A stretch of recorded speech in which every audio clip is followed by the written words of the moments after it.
Shedeur Sanders is a Pro Bowler. Bill Belichick is not a Hall of Famer, and Sam Darnold is getting ready for a Super Bowl. We're in a post-Groundhog Day bizarro world, but don't worry, we're talking you through it, plus have our first mock draft here on the Grey Duck NFL Show.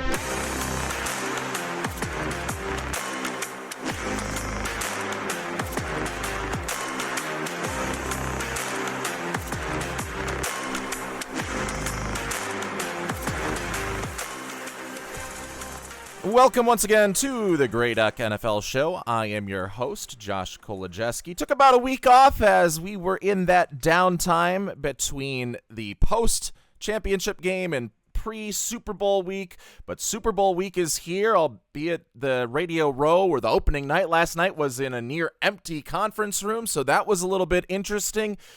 But we've also got a lot of news to cover in the absence that we've had over the course of the last week. We'll run through it all, but first, let's get this out of the way. The Pro Bowl is a scam. The Hall of Fame is a scam. I don't know what is going on, and if you are an agent that is still having some contract incentives tied to Pro Bowl appearances, good for you, because I don't know how you would convince any team to put Pro Bowl bonuses into a contract when we have guys like Shedeur Sanders now in his first Pro Bowl. Shedeur Sanders, and this has been talked about enough, so we will only touch on this briefly, but Shedeur Sanders, who threw 7 touchdowns, 10 interceptions, started for like half of the season and was, only chosen once Joe Flacco and Dillon Gabriel didn't pan out for Cleveland. Now, one of those is a little bit more redeemable now, because also a Pro Bowl quarterback is Joe Flacco. Joe Flacco, for the first time in his career, is a Pro Bowl quarterback. So that means at one point in time or another, the Cleveland Browns on their roster had Joe Flacco and Shedeur Sanders, both Pro Bowlers this year. They had Pro Bowler Tyler Huntley at one point. They also had a Pro Bowler in Deshaun Watson. They had a college football playoff quarterback in Dillon Gabriel.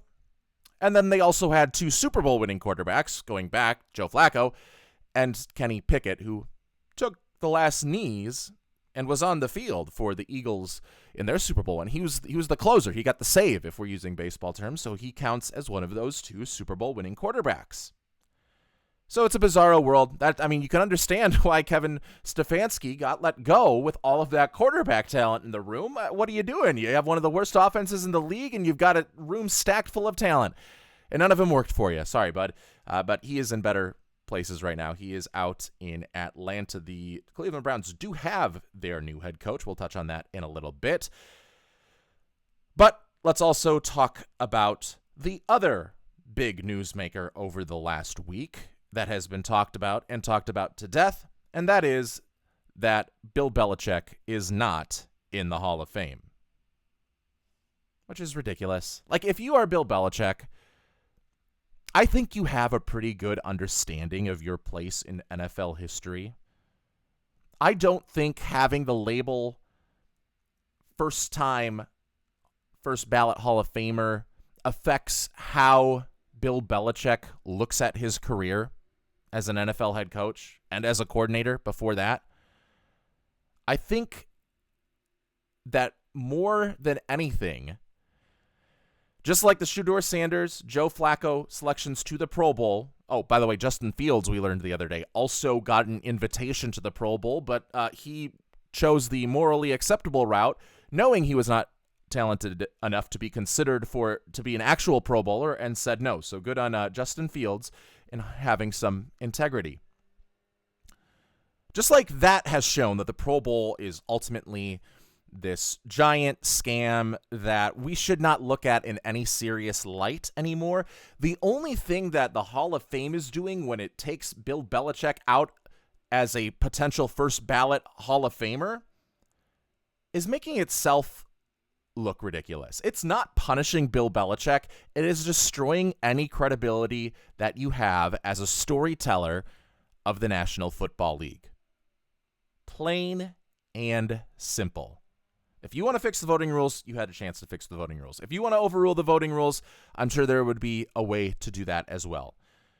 But if you are not going to put Bill Belichick in because of Spygate and because of Deflategate, which wasn't even really a thing, I think there was a suspension that Tom Brady took, and if it was a thing, it was more Tom Brady than Bill Belichick, although he probably learned it maybe from Bill Belichick. But the Spygate thing and the Deflategate, all of those like cheating sort of things, okay, it doesn't change the fact that A, probably other coaches were doing it. Jimmy Johnson said as much. And B, none of those other coaches won 6 Super Bowls as a head coach. So if you are going to do this as the Hall of Fame, you are willingly doing it to make a statement. And I get it. It's not like one unilateral decision by the Pro Football Hall of Fame, and it's a bunch of writers. But I think Canton could tweak the rules if it really wanted to step in. And maybe it sets off some sort of slippery slope, but I think this would be an instance where it would be worth them stepping in. And if they do not, which they have not yet, then it is a mistake. And it's not a mistake that affects Bill Belichick again. Maybe he would have liked to be officially called a first-ballot Hall of Famer, but that doesn't change that he is only not a first-ballot Hall of Famer in name only. He is a first-ballot Hall of Famer. He just is. You cannot change that by not putting him in the first ballot in the Hall of Fame. That is one of those, he is one of those people that despite you trying to change that, he is so cemented as a first ballot Hall of Famer that it does not matter if he actually is, in reality, a first ballot Hall of Famer or not. And again, he would like the title. He doesn't have it, but he knows where he stands over the course of NFL history. So sorry about that, Bill Belichick. Robert Kraft also didn't get in. Who cares? Owners, come on. Bill Belichick built that team. Tom Brady built that team. Robert Kraft was there and funded the team, but every owner funds teams. We don't need to put owners into the Hall of Fame. So glad that Robert Kraft isn't being put in. Not happy that Bill Belichick isn't being put in. Eli Manning also apparently not going to go in. I'm not exactly sure how all of these reporters are getting the votes and sources. If there's like somebody within Canton and the Pro Football Hall of Fame committee that is looking through these votes currently and leaking out just certain guys to different reporters. Are we sure this is like factual information? Are we going to get to the NFL awards show in a couple of days and find out this was just like a psyop by the NFL to get us talking about the NFL during a week where it is probably the least talked about sport, or maybe not the least talked about sport, but is lesser talked about than almost any point of time during the year, is that week between the conference championship game and when Super Bowl week starts. I think that could be the case. The NFL leaks something out to their reporter that, oh, hey, Bill Belichick's not in the Pro Bowl. Or, excuse me, Pro Bowl, Hall of Fame. Bill Belichick is not in the Hall of Fame this year. And then that's a source that they know, oh, he's not going to verify this information. It came straight from the NFL. He's just going to run with it. Maybe that is the case. I don't know the reporter, and so I don't want to speak that into existence if it wasn't the case. But he could have looked into it as best as he could. But if you're getting information from the NFL, perhaps as your source, that is saying that, oh, no, he's not going to be in the Hall of Fame, and we can now have a talker for this dead week, good on the NFL. Maybe it's just going to be a surprise on the awards show that the NFL has before the Super Bowl this weekend. Maybe it'll be a surprise that, oh, nope, Bill Belichick, actually a Hall of Famer. Robert Kraft, actually a Hall of Famer. And then it has made this last week of football discourse just completely pointless and irrelevant, which kind of it already was in the first place. And we've spent the first 10 minutes of our show talking about it. So there you go. NFL wins again, and I mean, they always do. Even except against Disney, because the ESPN's sale, purchasing of the NFL media rights, ESPN, a Disney company, has gone through. So now ESPN get some ownership in the NFL. So Disney is the one corporation that they cannot beat and be completely independent of, because now they're going to obviously make it's a good deal for both parties, but ESPN now gets a little bit more say. Disney gets a little bit more say. The mouse is in charge, and that's probably how it always will be. Let's go quickly into the 4 head coaches, the last 4, the final 4, in a different sense, that have gotten their jobs.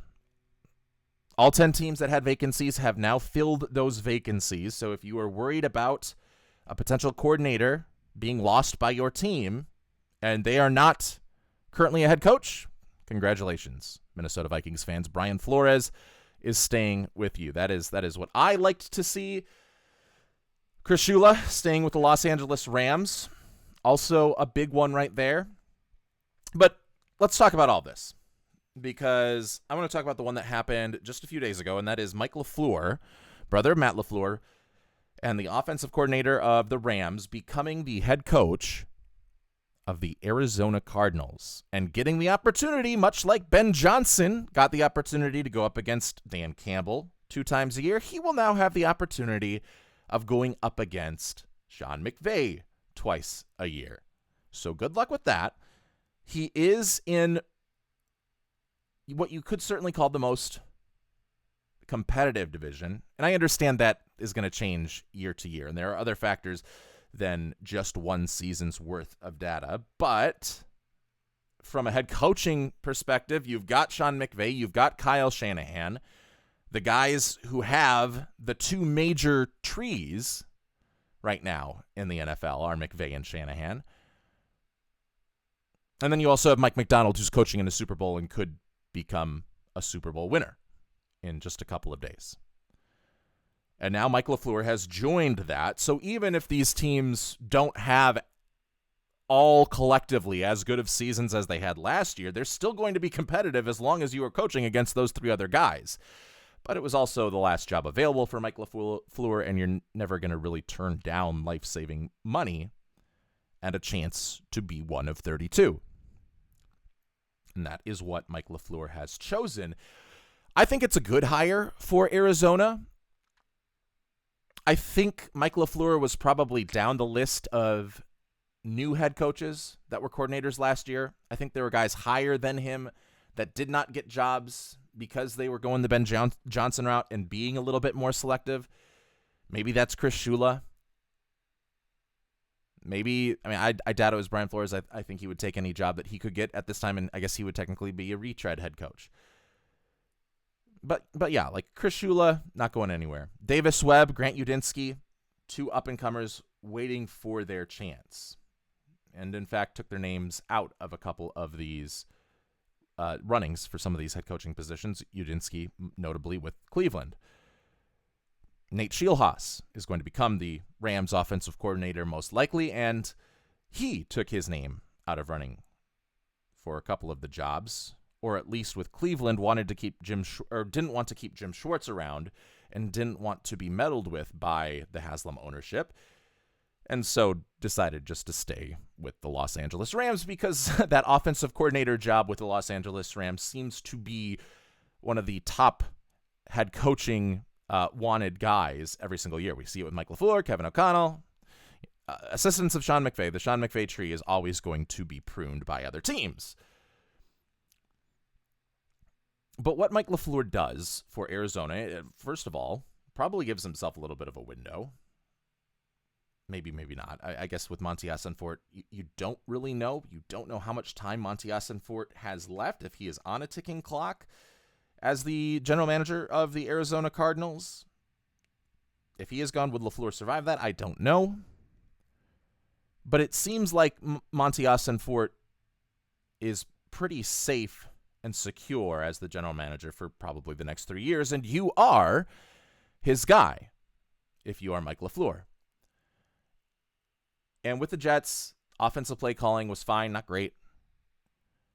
With the Rams, you're not doing a whole lot in terms of the play calling day to day, but you are helping get the game plan ready. You are getting to see how Sean McVay gets his game plan ready and the thought processes that he uses and the details that he goes through in order to make very good game plans week in, week out.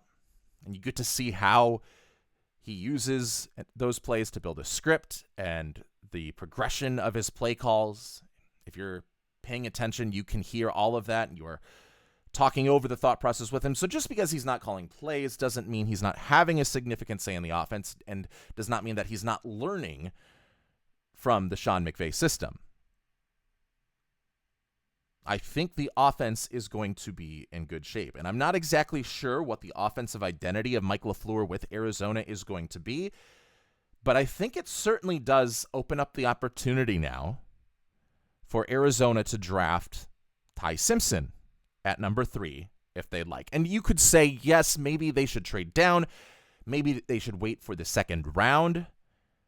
But to be honest, I think that Ty Simpson is the clear-cut quarterback 2 in this draft class and has the ceiling to be quarterback 1 over Fernando Mendoza if a lot of things get worked out. And most notably of that is one of the harder things to beat out of a young quarterback is how they respond to pressure. That is the biggest glaring weakness for Ty Simpson.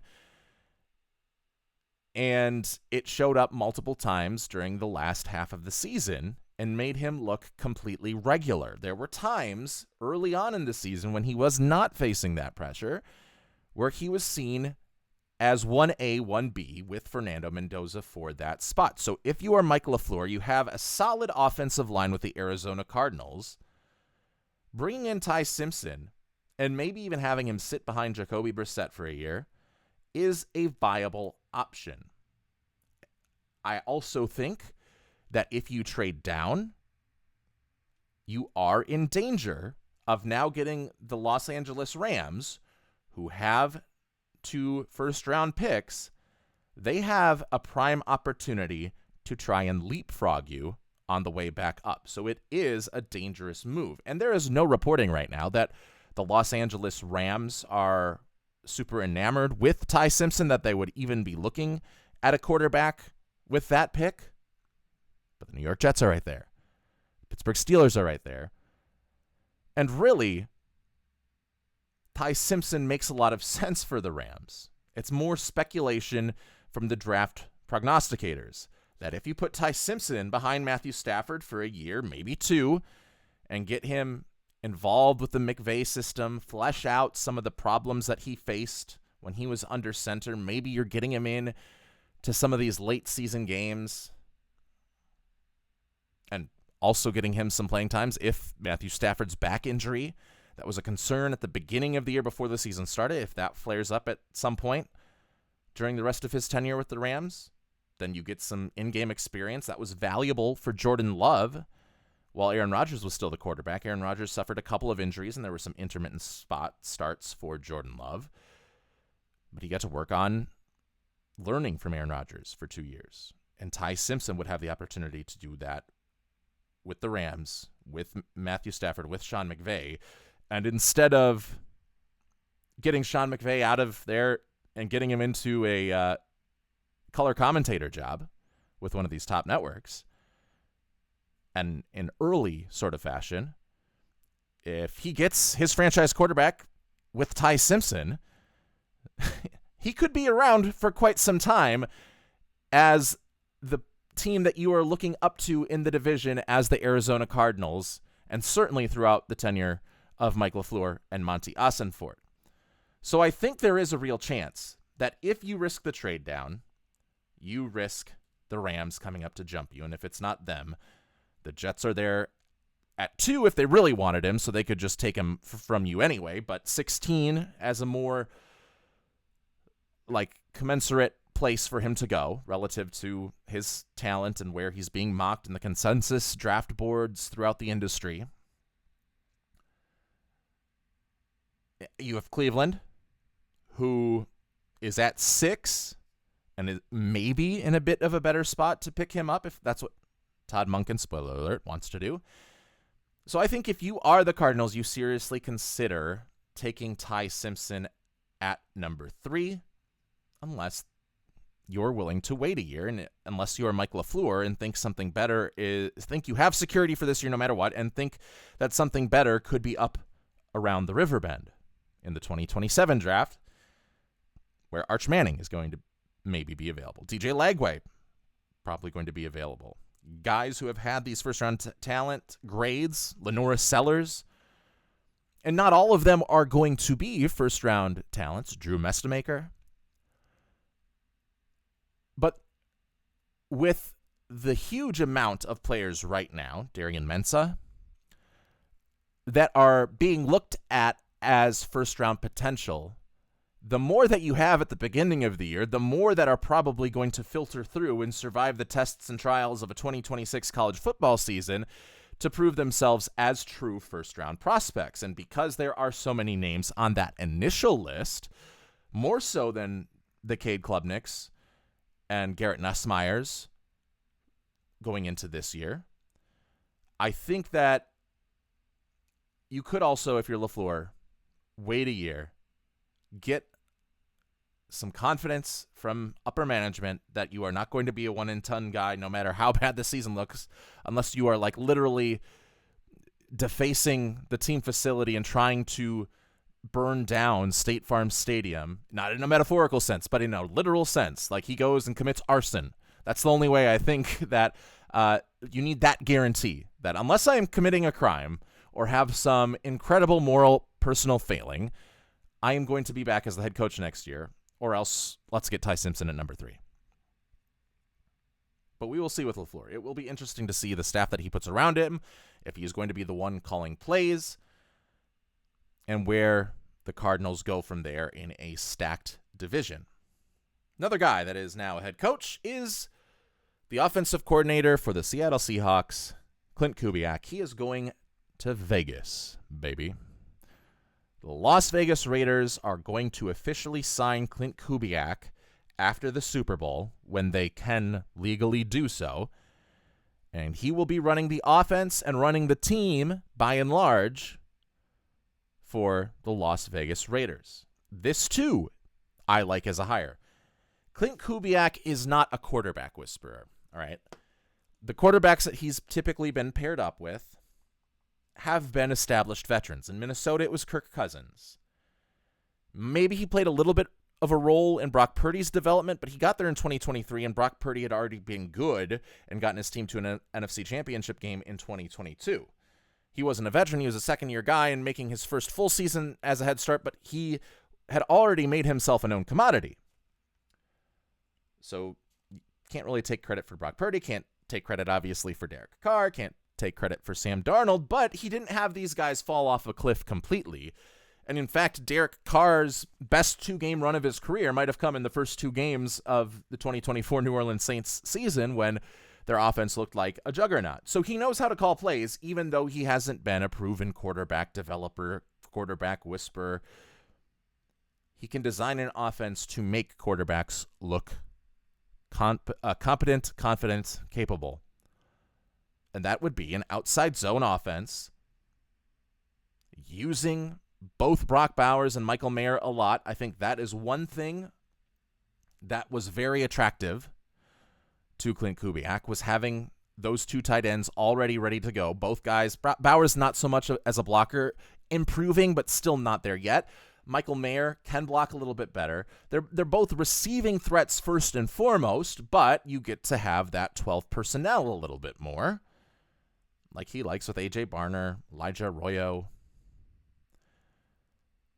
And then you get to use Ashton Genty in an outside zone offense and hopefully give him at the very least a positive yards before contact number, because he was getting touched in the backfield a ton by opposing defenses this season and really didn't have any seams to run with. But if you are getting what was, by some draft analysts' takes, a generational running back from the 2024 draft, I think a guy that has already proven himself to be a generational tight end with Brock Bowers, a guy who was worth a second-round pick as a tight end in Michael Mayer. And then, you want to build around the receivers, but you can use Deontay Thornton as your Rashid Shaheed kind of clear-out guy, or Rashid Shaheed is a free agent, and he seems to like playing with Klint Kubiak, New Orleans, Seattle, Las Vegas. And it also helps that the Davis family has really liked getting whoever the fastest guy at the combine is a lot of the years. Darius Hayward-Bay, like 15 years ago, and that was Al Davis, but he ran the fastest 40. We're not getting Michael Crabtree. We're getting Darius Hayward-Bay. So all of that provides a really good landing spot for Fernando Mendoza, who I think is a high floor, maybe not high ceiling. I think he is about right now what you see what you get. Maybe he can develop his footwork a little bit more so that his eyes and feet are more often aligned, and that makes him even more accurate, but he is already pretty accurate despite uneven footwork at times. Above average arm, doesn't have a rocket arm, but has a good arm, and above average even by NFL standards. And sneakily is able to throw from a couple of different arm angles. It's like if Kirk Cousins, it's kind of like Matthew Stafford without the arm strength, but I think Sam Bradford is one that I've liked. Kirk Cousins, if he had a little bit extra athletic ability, but not like too much athletic ability, and could make more off-platform sort of decisions and throws, those would be the comps. And if you put that guy into that offense with Klint Kubiak, I think you're going to have success. And I think the Raiders, also in a tough division, with Klint Kubiak and with Fernando Mendoza, are going to be an excellent spot for free agents to want to come to, like Rashid Shaheed, especially if you're going to build that offense. Now, you do need to build the offensive line as well. That is a caveat of all of this, because it was not great last year. You are getting your left tackle back, but not much else to go off of in terms of the offensive line for the Raiders. So we will see how Klint Kubiak develops that as the offseason hits. He is more focused right now on developing a good game plan against a good Patriots defense. Buffalo Bills, they promote Joe Brady to become their head coach. They bring Pete Carmichael in as their offensive coordinator and Jim Leonhard in from Denver as their defensive coordinator. That is kind of one of the things that I really liked. I wanted the Bills to either, A, if they were going to go offensive guru, just elevate Joe Brady, and B, if they were not going to go offensive, and maybe should have prioritized this even more so in my mind, is get a defensive guy that can really change the dynamics of your defense, let Josh Allen take care of things on the offensive side, and have a defensive mastermind control things. And Jim Leonhard has not proven himself to be a defensive mastermind by any means, but he is highly sought after in the league and has played a key role in the development of the defensive backs for Denver. Now, Pat Surtain already was excellent by the time Jim Leonhard got there, but he's built Riley Moss into a very good number 2. He's built Jaquan McMillan into one of the best slot defensive backs in the NFL. And I think the only reason we didn't see Jahdae Barron a ton was because those guys were so locked in on those spots and because Denver didn't run a ton of dime. But I would expect Jahdae Barron next year, when he cracks the lineup a little bit more, to also look excellent. So that is my favorite part, I think, about the Joe Brady hire, is that he is bringing in Jim Leonhard as his defensive coordinator. I don't know if that's going to translate over to defensive scheme, but it gives you a guy who is a known developer of coverages and a known developer of cornerbacks, because he wasn't just their defensive backs coach, he was also their defensive passing game coordinator. Joe Brady seems to be the guy that Josh Allen wanted.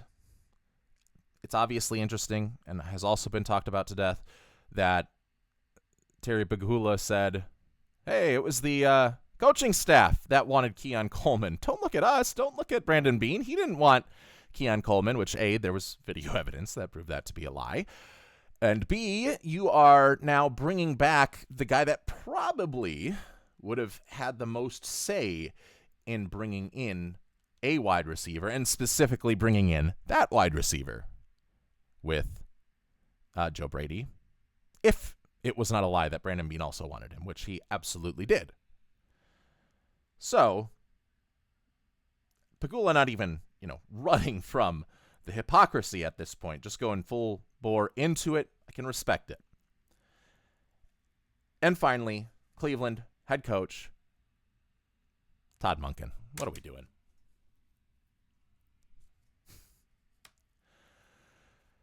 All right. Not like sexy, but maybe the best you could do with all those guys dropping out. Well, actually, I think the best you could do was in the room.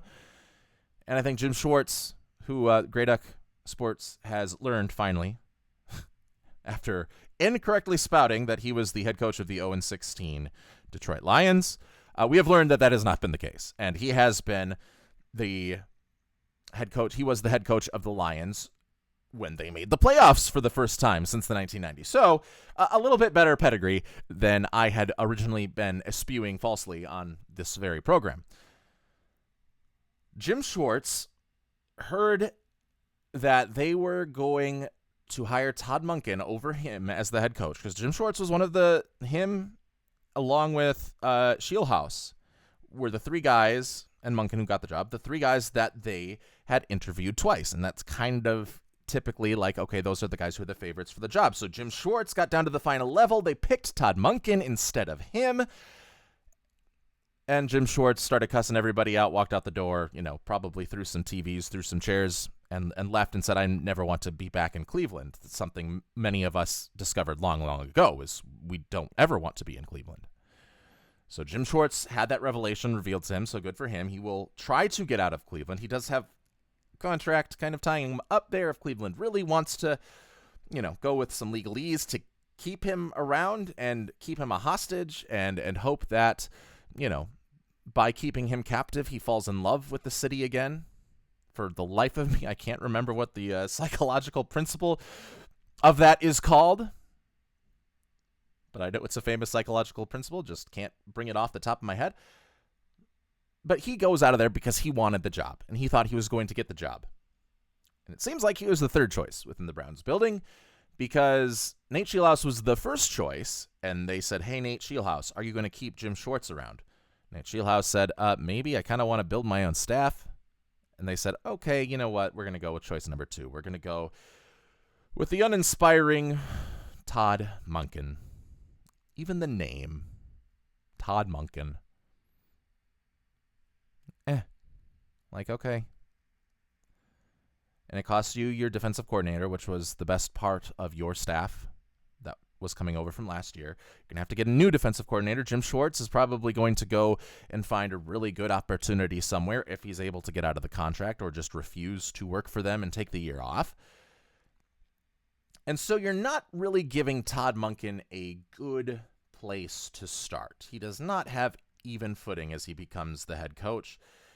And this is a guy whose game plan in the 2023-24 AFC Championship game was widely criticized when he ran the ball with running backs just 6 times against the Kansas City Chiefs and really didn't make much of a dent into that Chiefs defense and cost the Ravens perhaps, although with some uninspiring play by Lamar Jackson as well when they were throwing the football, it cost them a chance at their first Super Bowl appearance since the 2012-13 season. So that's what you're getting. Todd Monken. You're getting John Harbaugh's right-hand guy in an offense that wasn't always fun to watch, but did win national championships at Georgia. So there's not it's not as if I think it's going to be a disaster. I just think there were probably some better options out there. Who knows? Next year at this time, I could be eating crow. But Jim Schwartz wants out. Todd Monken is in. And that is where your head coaching currently stays right now. So to just really quick recap all of the new head coaches or old head coaches in new spots, the New York Giants have John Harbaugh. The Tennessee Titans have Robert Saleh. The Baltimore Ravens have Jesse Minter. The Pittsburgh Steelers have Mike McCarthy. The Miami Dolphins have Jeff Hafley.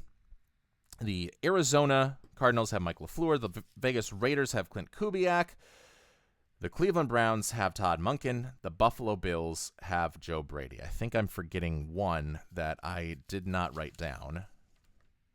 But that is just going to have to be unfortunate to that team that I ended up forgetting because I can't name it off the top of my head. No, I got all of them. Perfect. Doubting myself, didn't have to. Real quick, though, we'll go through some of the coordinators that have been brought on into some of these new staffs and been replaced in some of these other staffs.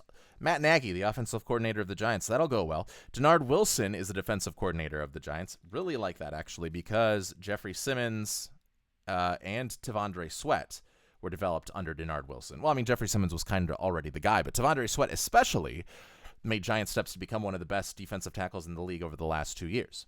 Tennessee, Brian Dable is the offensive coordinator. Gus Bradley is the defensive coordinator. The Ravens are bringing Declan Doyle in to be their offensive coordinator, and Anthony Weaver is going to be the guy working under Jesse Minter. So you have two pretty bright defensive minds out there in Baltimore, and that was kind of the bigger weakness over the last year. It was the defensive side of the football. And Declan Doyle, 29 years old, same age as Lamar Jackson, comes from the Ben Johnson, Sean Payton tree, so you know he's going to find ways to scheme folks open. Then Patrick Graham is going to finally be given some good defensive personnel to work with as the defensive coordinator of the Pittsburgh Steelers.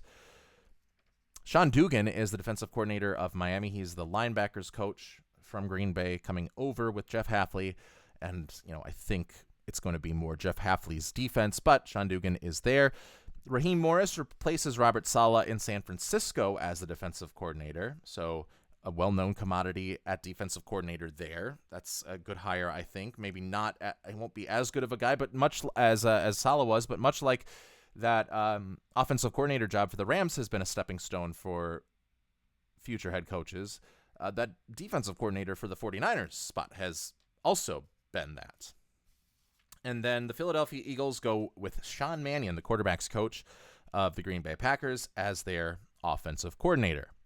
And one final piece of news before we head into the meat and potatoes of today's show, and that is that the Minnesota Vikings have fired their general manager, Kwesi Adofo-Mensah, and then put out a smear campaign to kind of beat a dead horse.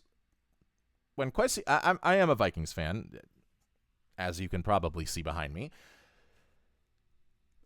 and this was kind of a long time coming. Kwesi Adofo-Mensah, his very first draft, trades down 12 to 32, down 20 spots to a division rival who picks a wide receiver that had his first 1,000-yard season in Jamison Williams.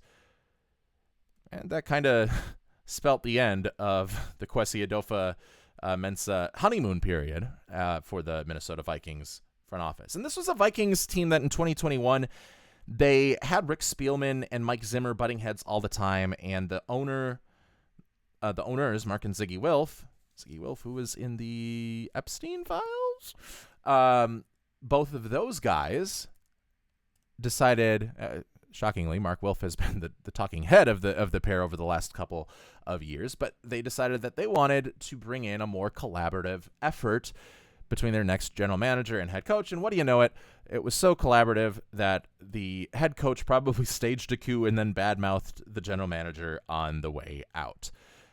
The Vikings really are in no better spot than they were in 2021. Kwesi Adoffo's draft record, not inspiring. His free agency record, you could probably point to the biggest hits were over the last 2 years, where Brian Flores was kind of calling the shots on who to bring in. It was reported by The Athletic, by Wide Left, that the Minnesota Vikings decision maker there was no number one decision maker after the first couple of years of the Kwesi Adofo-Mensah tenure, because he was not reliable and because he came off as arrogant and haughty in some stages. And the Wide Left article mentioned that he put on a persona of humility whenever there were cameras and was not like that to deal with in person. And that he kind of thought of himself as this new school analytics whiz kid, when in fact most of the actual analytics people kind of saw him, I think the quote was, as a clown when it comes to using analytics to run your team. They brought in a Wall Street guy. They gave him a bad football guy in Ryan Grigson, and the results are kind of the results that you'd expect from that. But his free agency classes were good, and I think it was because we had Brian Flores and Kevin O'Connell handpicking some of those guys. And then, of course, the Sam Darnold making the Super Bowl. Sam Darnold let go by the Minnesota Vikings. They offered him a contract. It was around what Seattle offered, but less than what Seattle offered, and probably had the chance to match. And I think even if they did match, Seattle or Sam Darnold would have gone to Seattle because he wouldn't be looking over his shoulder and hasn't been looking over his shoulder there. Whereas if he started off badly in Minnesota after his last 2 games with the Vikings, people are probably calling for J.J. McCarthy pretty quickly. He didn't want to deal with that. So you would have had to pay him a lot of money, a lot more than Seattle, I think, to retain him. So I don't think that is completely all on Kwesi and on Kevin O'Connell. O'Connell, who multiple times had said that J.J. McCarthy, yes, I think after his injury, he could just say, he's gotten off to a good start. Things are looking good for him, and we'll see how he looks next year. No, he said, with confidence and with what I thought was authenticity, said that I think that the Minnesota Vikings fans, this was after he suffered his season-ending injury before the 2024 season, I think that Minnesota Vikings fans can be confident that they have their next franchise quarterback. That is not something you have to say. You can't, obviously, and you're not going to badmouth your quarterback, but the typical verbiage, because you don't want to have to eat crow later on, is, yeah, it's a shame that he was injured. He was really progressing well, but he's going to start strong next year, and we expect him to be a good quarterback. He said, I feel confident, and I think Vikings fans should feel confident that J.J. McCarthy is the franchise quarterback. Kwesi Adofo-Mensah didn't say that. That was Kevin O'Connell. So that ringing endorsement from O'Connell was kind of what kept everyone in J.J. McCarthy's camp, even throughout Sam Darnold's first season, and especially after the last 2 games of the seasons, which were unmitigated disasters. So, Kwesi did not make the final call in getting rid of Sam Darnold. It probably had to do a lot with Kevin O'Connell's opinion. And then O'Connell realized, maybe McCarthy is not quite ready. And by the end of this 2025 season, a lot of people will tell you that McCarthy did not look good throughout the season, but the last 4 games he was playing legitimately, EPA per dropback wise, at an MVP level. And those 4 games are 40% of his NFL career. That was delayed, and that started basically after recovering from a season-ending knee injury. So hampered by injury, finally get over it, and your final 4 games, you look like a Pro Bowler. That is where J.J. McCarthy is. A lot of people think that they're going to move on from him. I don't think so. Maybe they do. I think that'll be up to Kevin O'Connell.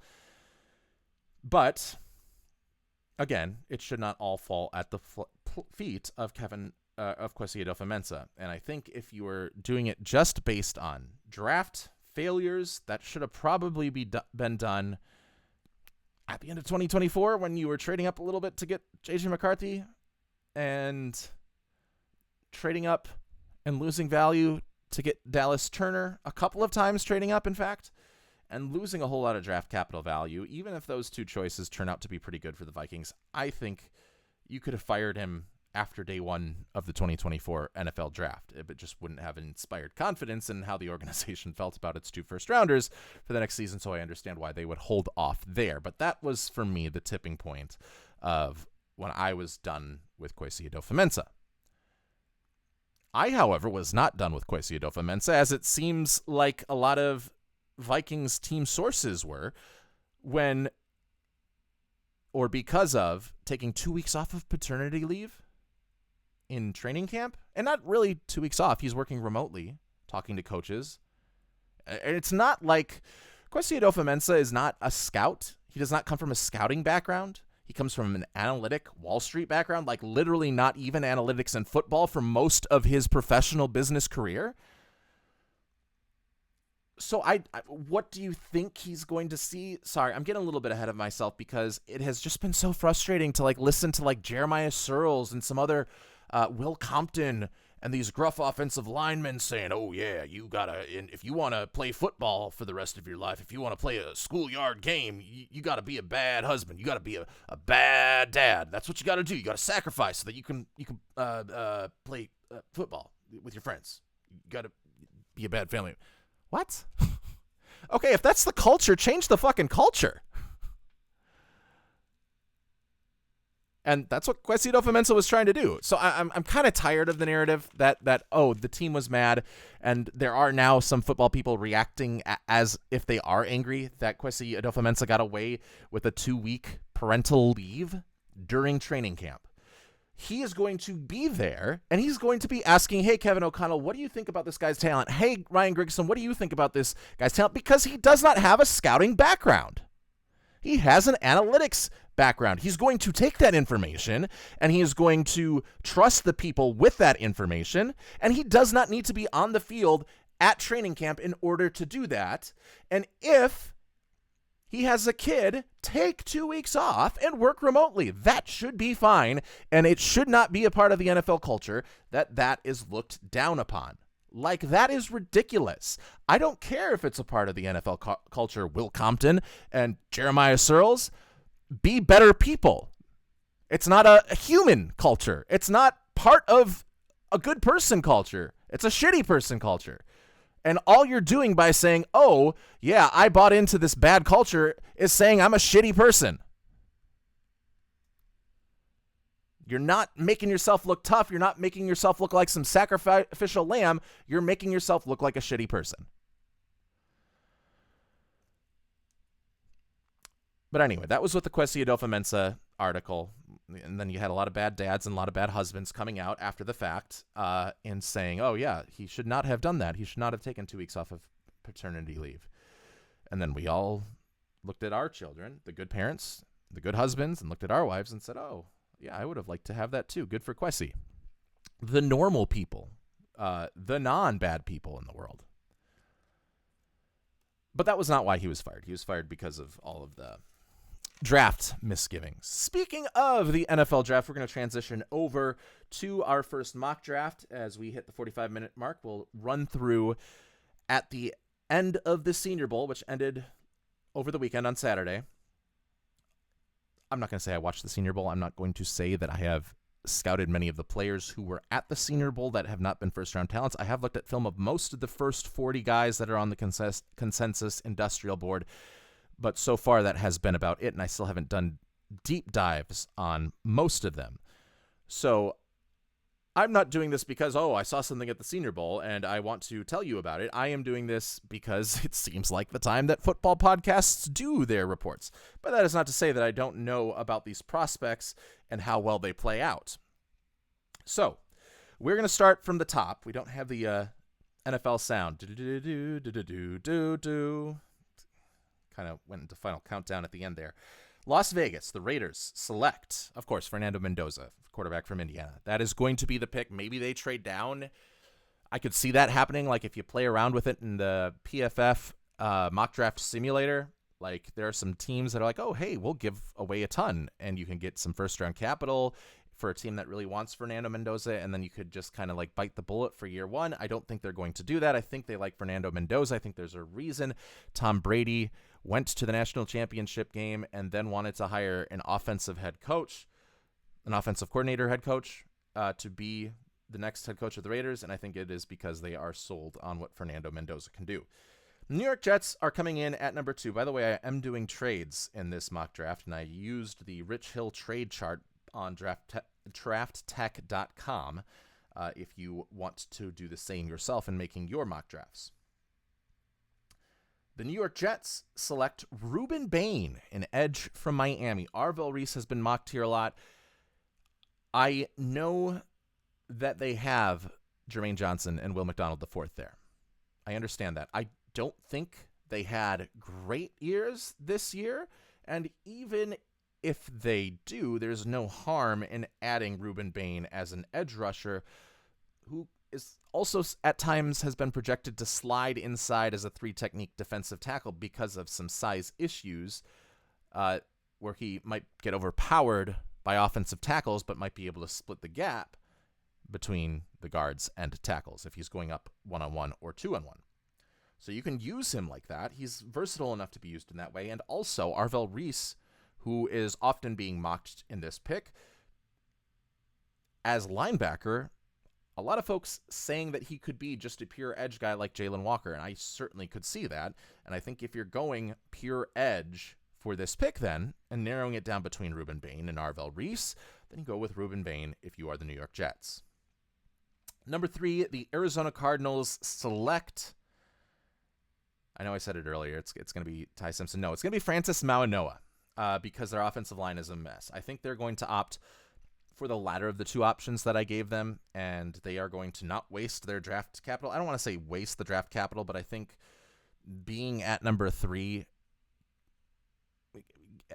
if you're going on, okay, I can have Ty Simpson this year and then like a 17th overall player next year. Then you're getting 2 17th overall players in 2 drafts. If I go, I can get Francis Mauigoa this year, a top 5 player maybe, depending on who you ask, and then I can get a top 5 player as like quarterback 2 or quarterback 1 next year. The long-term value of that, I think is where the long-term value lays for the Arizona Cardinals. So they're going to go Francis Mauigoa, the offensive tackle, maybe offensive guard at Miami. And then kind of roll with Jacoby Brissett, or maybe they don't trade Kyler Murray, which I think would be a mistake, but maybe they don't. Tennessee Titans, then, are in line to give Robert Saleh a very versatile player, and that is Arvell Reese, the linebacker from Ohio State. And again, he can play linebacker, he can play edge. I wouldn't use him as an edge, but if there is one person that I would want to best utilize him, I mean, there's a couple that I would, but Robert Saleh is on that list. I think he will find the best way, and I trust him to find the best way to utilize Arvell Reese. And if he is drafted by the Titans, and we hear in training camp that he is going to be a linebacker off the ball and not an edge rusher, I would be like, okay, yeah, then probably Robert Saleh is right, and I will defer to him. Whereas if it was like some other no-name defensive coordinator, I probably would be skeptical of it a little bit more. Number 5, the New York Giants select Carnell Tate, the wide receiver from Ohio State. I do think Jordan Tyson is the better product. He's the Arizona State wide receiver. Carnell Tate, though, I think matches well. I don't think first of all, I think it's a marginal gap between the two. I don't think it's very big. I think Carnell Tate is still an excellent wide receiver, and he's an Ohio State wide receiver developed by Brian Hartline, so those guys have played out pretty well at the NFL level. And in any case, I think Carnell Tate complements Malik Nabers a little bit better. You have this big wide receiver, this X-wide receiver that you can keep on the field at all times, and he's a good run blocker. And then you have Malik Nabers, who you can also keep on the field, but if you're going to go with a 13 personnel set, you don't have to keep him on the field. He doesn't have to be the wide receiver out there, and then you're losing something in the blocking game. You can put Carnell Tate out there in those 13 personnel, 1 wide receiver sets. And you have Malik Nabers as the guy that gets open pretty much anywhere on the field, and you have the contested catch guy with Carnell Tate. And Malik Nabers, I mean, both of those guys can get open and make contested catches. Carnell Tate specializes in the contested catches. Malik Nabers specializes in the route running and getting open. Like they're A+ at those and B+ at the other. So now the Cleveland Browns are on the clock, and at number 6, their first draft pick, they're going to take Spencer Fano, the offensive tackle from Utah. Every single player on the Cleveland offensive line is, I think, up for free agency. You're probably not going to bring a lot of those guys back, and because of that, yeah, I think I do have the Browns going offensive line not just once, but twice here to have something to build around Shedeur Sanders, Deshaun Watson, whoever it is that is Dylan Gabriel, whoever's going to be their starting quarterback next year. So we're 6 in, and now at number 7, we are going to have our first trade. Kansas City sees an option to get ahead of another team that is looking for this position of player. So the Kansas City Chiefs are going to swap with Washington, and it's not a ton of capital. I guess I didn't bring the sheet out where I marked what capital they would have to give up. I didn't bring it out here, but I think the Kansas City Chiefs do move up, and they do end up selecting Jeremiah Love, the running back from Notre Dame. He is a better prospect than Ashton Genty was, and he's not getting as much hype, which I think is a shame, but also could bode well for Kansas City and poorly for the rest of the league if Kansas City gets him, because he is such an excellent running back. It reminds me almost at times, his jump cuts remind me of what Adrian Peterson was able to do with a jump cut. He doesn't quite have the same power that Peterson had, but probably has a little bit better vision than Adrian Peterson. I still would say Adrian Peterson obviously is the better draft choice, but obviously he's not available in the 2026 NFL draft. Actually, I'm sure he would make himself available with all the debts that he still has to pay back, but that is not how the NFL works. Kind of just buying time until I find the notes of what the value of that pick is. Okay, so I have Kansas City giving up number 9, number 74, and number 176, and Washington giving up number 7 and number 223 in order to pull this off. So they move down 2 spots.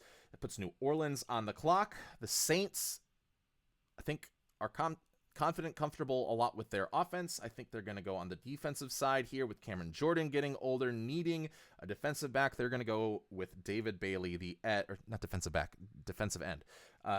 David Bailey, the edge out of Texas Tech. Very good get off and a bit undersized, but can be a speed rusher. Kind of reminds me of what the Vikings got with Dallas Turner a little bit, if he can convert some of that speed to power. So now Washington is on the clock. And the Washington Commanders are going to get Caleb Downs, who I think is probably the best player. Him or Jeremiah Love are my 2 favorite players in this draft. And Caleb Downs is going to go to Washington as a jack-of-all-trades safety that can kind of do whatever you need from him and fit in wherever he best can. Caleb Downs will help out that Washington defense that was a mess this year and give them a floor to work off of, and by getting rid of, unloading some of the veteran, I hesitate to use the word talent, but veteran talent, then you are giving Washington hopefully some free agents to form on the defensive side of the football, and Dan Quinn can kind of make the defense a little bit more in his own image, maybe not as hampered by the cap in these next couple of seasons. And it all starts with Caleb Downs. We have our second trade. And this is one that I would see if and only if Caleb Downs does not make it here. I think if Caleb Downs is available at number 10, Cincinnati snags him. But in this scenario, the Cincinnati Bengals do not get their guy. They are not interested in some of the other players of value at this pick. So they trade with the Minnesota Vikings. Yes, I'm biased. This is my mock draft. Make your own mock draft if you don't want this player going here. The Minnesota Vikings give up number 18 and number 50 and get number 10 and number 226 from the Cincinnati Bengals. And they jump up 8 spots.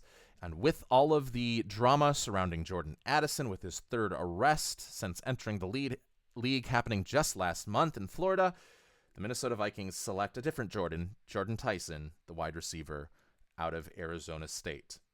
I think he is probably my 3rd favorite player from this draft. He moves a lot like Justin Jefferson. He is not Justin Jefferson. He moves a lot like Justin Jefferson, though. He is injured a lot and does have injury concerns. But if you're going to go all in with A, either J.J. McCarthy, or B, like a guy like Aaron Rodgers, then bringing in Jordan Tyson allows both of those guys to have that huge weapon. You're probably still keeping Jordan Addison this year, and then unless you can find a good trade, and then probably trading him away before his big contract year to go get an extension somewhere else. We're through the first 10. Going on to number 11, it is the Miami Dolphins who select cornerback Mansour Delane out of LSU. The Green Bay Packers ran a lot of zone coverage this season, and Mansour Delane is the best zone corner. I think with Jeff Hafley now being the head coach of Miami out of Green Bay, he's going to bring a similar philosophy, and Mansour Delane will be in play for Miami, especially if Jordan Tyson does not make it to number 11. So the Dolphins select Mansour Delane, the cornerback from LSU. Dallas Cowboys are going to pick Keldrick Falk, the athletic edge from Auburn. He's the Shamar Stewart in this year's draft. Maybe a little bit more production, but kind of a guy that is projected to be a really good NFL player once he refines his technique a little bit because of his pure athleticism. And Dallas, obviously, not having an edge rusher. I mean, they actually have like a solid rotation of edge rushers, but not having the number one guy, they get an opportunity to get a number one guy in Keldrick Falk after giving up on Micah Parsons. They try to make up for it with that pick on the edge out of Auburn. And then the Los Angeles Rams. Ty Simpson is right available for them. They're going to go Kenyon Sadiq in this mock draft. And I think he's the tight end out of Oregon. And if you're going to run a 13 tight end set, why not get one of the more athletic tight ends that we have seen? If we're looking at just pure athleticism, then yes, Kenyon Sadiq is probably the most athletic tight end that we've seen since Kyle Pitts. Now, like Kyle Pitts, a lot of that is not refined. He's a decent blocker, so he does fit into the 13 personnel, but is lunging as a blocker at times. You hope that Sean McVay can help refine his route running, get him some better technique so that he can become a super productive player in that 13 personnel set, and you have him as your number one. Because I think either Parkinson or Higbee, or maybe both, are free agents this year, and I know they got Terrence Ferguson, an Oregon tight end, who was solid, so why not get another one?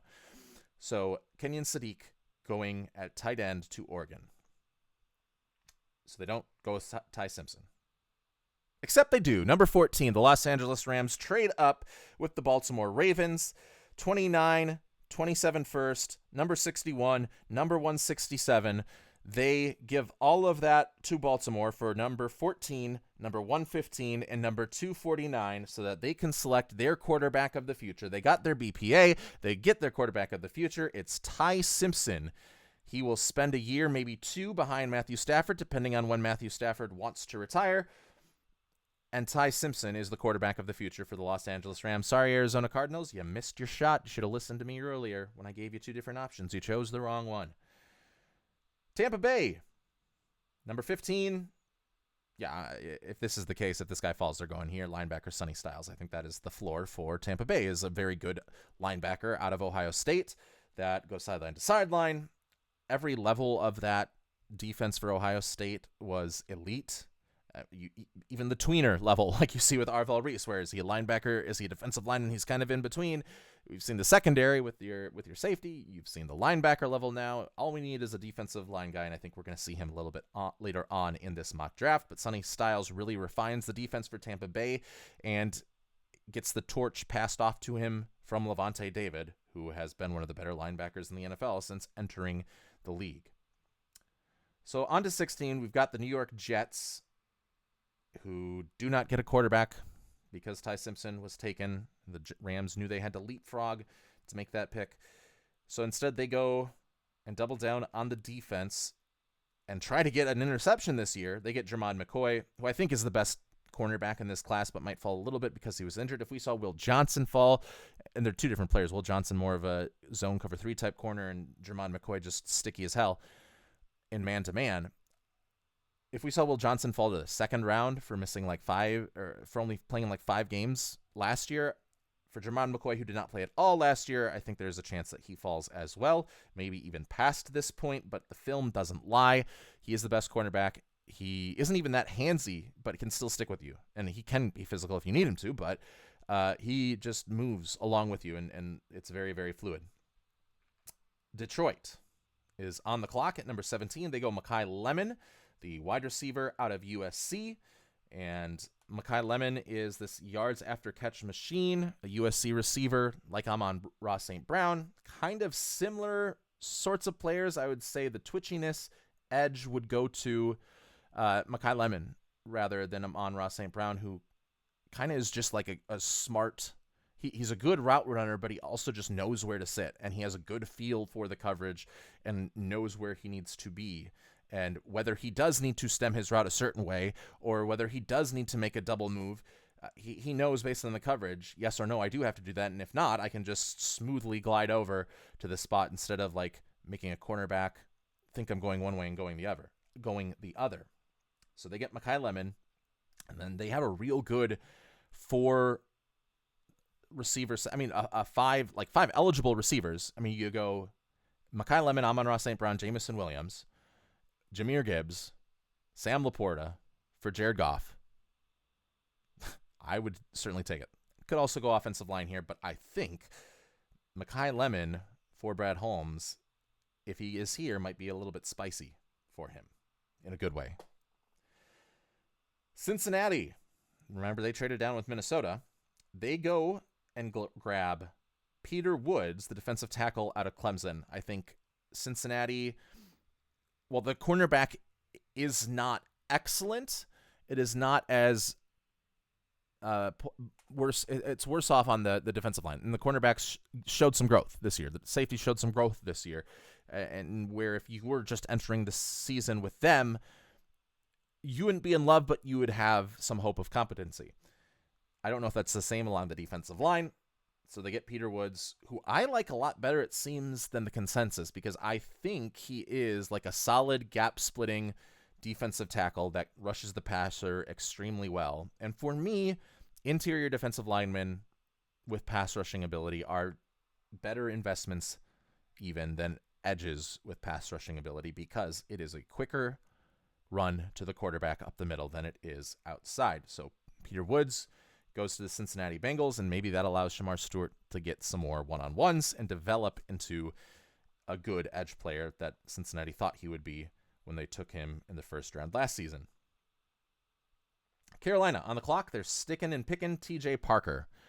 They are moving him up from South Carolina into the much better North Carolina, and he will, the edge from Clemson, going right after his teammate. I haven't loved him, but apparently he showed up pretty well at the Senior Bowl. Like, I thought he got stonewalled when I was watching. I haven't watched much of his 2025 film, but when I was watching his 2024 film, it looked like he got stonewalled a bunch against guys that are good offensive tackles, but not elite offensive tackles in the NFL right now, like Kelvin Banks.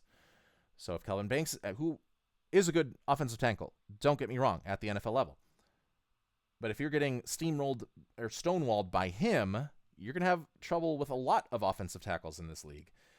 Carolina goes with TJ Parker, and he's next to Derek Brown, and they get some pass rushing ability, which they lacked severely in their playoff loss to the Rams, and at other times in the season as well. And he's also a decent run defender, so there's that.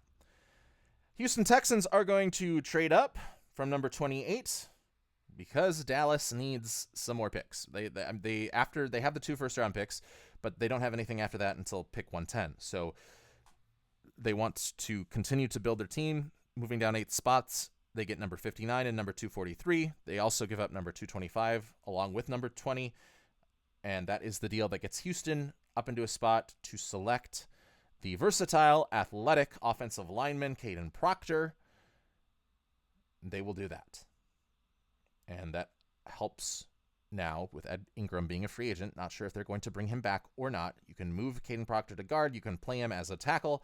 I think he's going to be effective at both positions. And now Houston can settle their offensive line a little bit and protect C.J. Stroud a little bit more. Number 21, Pittsburgh on the clock. They select Caden McDonald, the defensive tackle out of Ohio State. Oh, but what about Derek Harmon? Derek Harmon has had injury concerns throughout his history, or that he has an injury history that kind of allowed him to slip. Also, I think you can put Caden McDonald just as your nose right up the middle and allow both Hayward and who's getting older, by the way, and you're going to need to replace, to allow both of those guys around McDonald to play on the outside in a 3-4 system. I think it really solidifies your defense, and now you're pairing a lot of those old aging out guys with some new players that can take over seamlessly as they kind of are ships passing in the night in the 2026 and 2027 seasons. So I would pick Caden McDonald. I know probably a lot of Steelers fans would not like that because it's a position of strength, but you can never have too many defensive tackles, as the Los Angeles Rams have shown us with like all of their guys on the defensive line. It's crazy.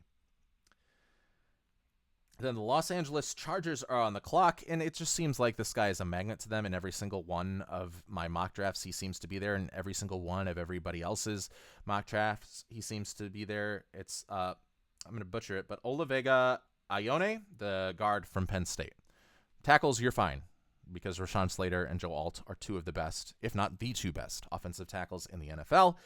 It has been the interior that has been worrisome. Now you can solidify the interior with the best pure guard that has experience at the position throughout most of their college career in Ione.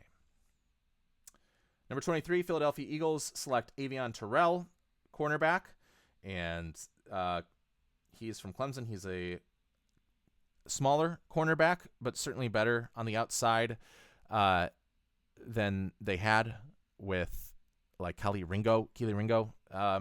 So it allows your secondary to look really, really good with Cooper DeJean now able to just play slot, just play nickel, Avion Terrell, and Quinyon Mitchell. You have the makings of the best secondary, perhaps, in the NFL. So I like bringing in Avion Terrell to the Philadelphia Eagles. Cleveland Browns are on the clock. Let's just go 2 offensive linemen from Utah. Take them from Utah. Beautiful city. Bring them, or beautiful state with some problems of its own. Bring him to Cleveland. They have a lake. Maybe not beautiful. Maybe a little grimy. They have the Rock and Roll Hall of Fame. Not much else. But bring them both to Cleveland. Caleb Lomu, the offensive tackle. You have Sfano on one side, Lomu on the other. Teammates. They get to be together in Cleveland. Hopefully they liked each other at Utah. The New England Patriots trade up with the Chicago Bears. They give away number 31, number 95, number 125, and number 169 to get up to number 25, and they select Kevin Concepcion, the wide receiver out of Texas A&M, who I think is being undervalued. I think he has some good subtle movements in his stems, in his routes, and his ability to break out is also very strong. Buffalo Bills on the clock next as we're going quickly. We're at an hour and 11 minutes, so I'd like to get done by an hour 20. They're going to pick a wide receiver because the pressure's on them to pick a wide receiver with the sports talking heads and the Keon Coleman stuff. Joe Brady is going to get Denzel Boston, the wide receiver out of Washington, who has a chance at being Tet McMillan this year. I don't think he's as good of a route runner as Tet McMillan, but certainly has the size and contested catch ability. McMillan, I think, was much better after the catch and just as a route runner and just as a pure wide receiver. But there's the size between the two of them. I think Denzel Boston has the potential to be the number 1 wide receiver when all is said and done from this draft. I just think that a lot would need to happen that is lower probability for him than what would need to happen for Jordan Dyson, for example, to be the top wide receiver in this draft. But if Denzel Boston reaches his ceiling, I think that ceiling is higher than anybody else's, because that means you are a speedy, savvy, route-running, big wide receiver. You have separation, you have contested ball stuff, you have yards after the catch stuff. That's kind of what I think the Carolina Panthers have in Tet McMillan. You can probably, maybe get that. Not probably, I shouldn't say probably. There's a chance you could get that with Denzel Boston. 49ers need to build along their trenches on the defensive line. I don't think C.J. West had a great year. I don't think really the defensive line at all had a good year, moving on from Javon Hargrave and Malik Collins. So I'm going to give them Caleb Banks, who had a really good Senior Bowl from what I hear. Defensive tackle out of Florida. I didn't love his film as much, and he has also had some trouble staying on the field, but Caleb Banks fits right in for the 49ers. Caleb Banks to the San Francisco 49ers. Now the Dallas Cowboys are going to trade... No, they have traded. Sorry, they traded down with Houston, and they're going to get C.J. Allen, a linebacker out of Georgia.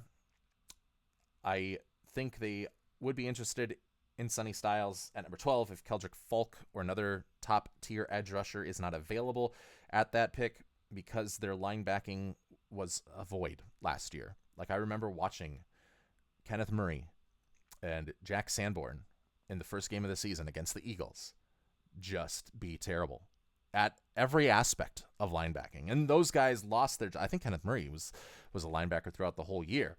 But eventually Demarion Overshone got there and was able to settle that position a little bit more. But if you can put C.J. Allen next to Overshone, and hopefully Maris Leofau is able to not be bad and kind of be more like he was in his rookie season, then you've got like a solid linebacking core. And if you have confidence that Maris Leofau will bounce back, then you probably don't go C.J. Allen here.